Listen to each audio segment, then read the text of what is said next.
Jack Dorsey and Sheryl Sandberg testifying on the Hill today, but one company was conspicuously absent from the hearings: Google.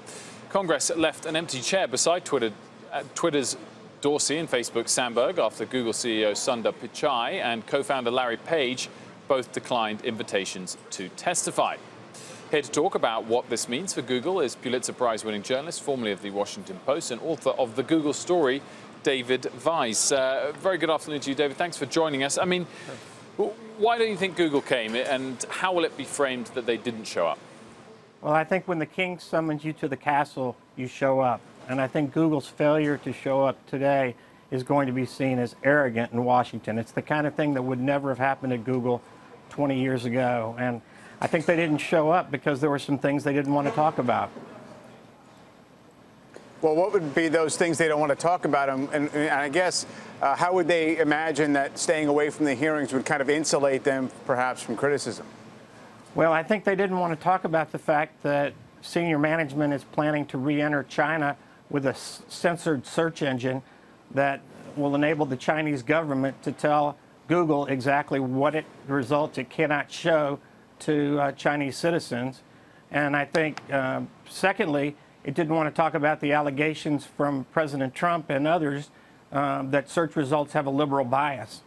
To your last point, I think Google hoped that by not showing up, they wouldn't be thrown into the same category as Facebook and Twitter in terms of having problems with meddling in U.S. elections.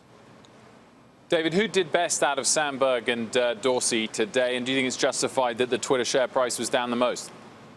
Sandberg won the day for sure. She talked about why Facebook has to do more, how much Facebook has already done. Jack Dorsey, I think, scared a lot of investors because he made it sound as though Twitter needed to be rebuilt from the ground up. And so I think Sheryl Sandberg and Facebook carried the day. And I think, you know, there's a lot of issues at Twitter, and Jack Dorsey acknowledged that. David, you mentioned that you feel like the leadership of Google wanted to stay away, in part because they want to draw a distinction between Facebook and Twitter. Do you not think there's a legitimate distinction between the search function of Google and those social platforms? I think there's absolutely a distinction between search, which gives you results, and social media, where people are interfering with one another.